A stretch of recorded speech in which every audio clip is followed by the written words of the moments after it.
Здравейте, приятели! Аз днес ще ви покажа как се слагат пластирите. В смисъл такъв, днеска може би 30 човека ми писаха на месенджера и ме питаха как се слагат въпросните пластири.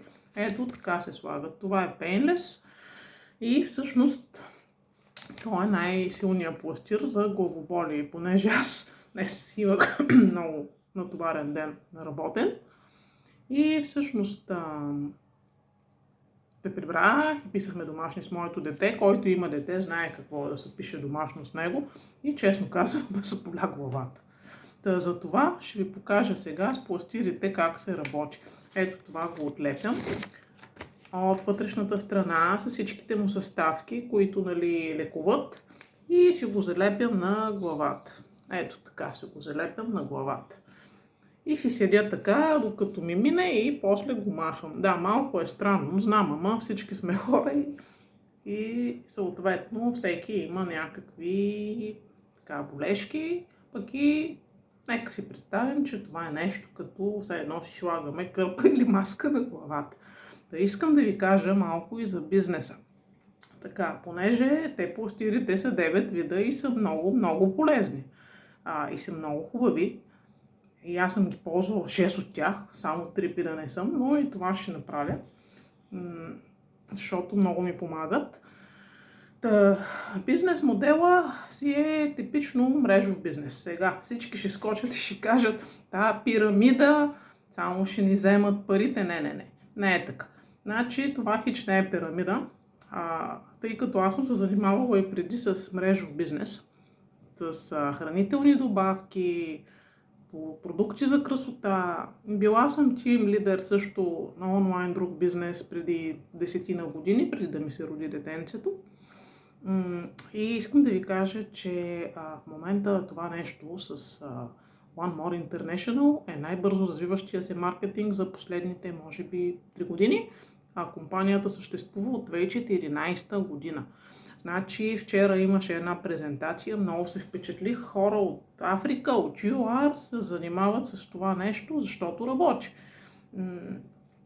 Бизнеса наистина мрежов бизнес е, не оспорвам, обаче моделът е много приятен. Наистина е приятно да се работи в тази сфера, но най-важното тук не е толкова самия бизнес модел, а по-важно, че продуктите са физически, работят бързо и с доказани ползи. Така че аз, може би другата седмица, ще направим една презентация на Zoom онлайн с моя екип, да видите за какво става въпрос. Друго нещо искам да кажа. Днес наистина, може би, всички тези хора, които се свързаха с мен да попитат за пластирите, те имат техни бизнеси. Това означава, че в България бизнесите са много успешни и е добре да си помагаме взаимно за тия бизнеси, вместо всеки да гледа да отнеме клиентите на другите. И затова предлагам да измисляме някаква като съвместна дейност, кой какво предлага и да се разбереме, за да работиме заедно, да подобриме всичките си животи. А не да сме като единични бройки всеки за себе си. Това малко извън темата. Искам да кажа, че наистина за мен пластирите са много успешно начинание. Смятам, че има много бъдеще в тях и защото просто самия начин, че през кожата се поемат всички витамини, е много по-добър от това да ходим, да търсиме добавки, те вредят на едно, помагат на друго и да си правиме все едно сме лекари. Пък не всички сме лекари. Затова пластирите са доста безопасни. Значи искам да ви кажа, че компанията също е много сериозна. Ето сега този уикенд има събитие в Анталия, всички успешни лидери и много хора вече ги ползват и все повече ще ги ползват, защото хората искат да им е удобно, да им е лесно, да не обикалят по аптеки, да не си губят времето. А пък Именно това е и в основата на самия мрежов бизнес. Поръчваш си стоката, идва ти до адрес или до офис, приключваш темата. Така че заслужава си абсолютно всичко свързано с пластирите. Какво да ви кажа? Аз сега този месец се регистрирах. Имам вече хора под себе си. Ще имам още много хора, защото в момента стартирам една страница на английски също за пластирите за всички мои англоговорящи приятели, които не са малко, тъй като аз съм блогър, имам си определена група читатели, последователи и смятам, нали, че ще има полза от цялото нещо.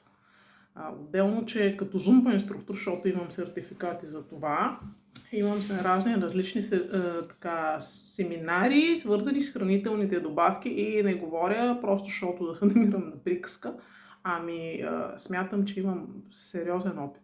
Така че ако искате, можем да говорим онлайн, на месенджер, на където искате, за да разберете повече за бизнеса. Както казах, обмисляме другата седмица да направя една презентация на Zoom с моя екип, да видите за какво става въпрос.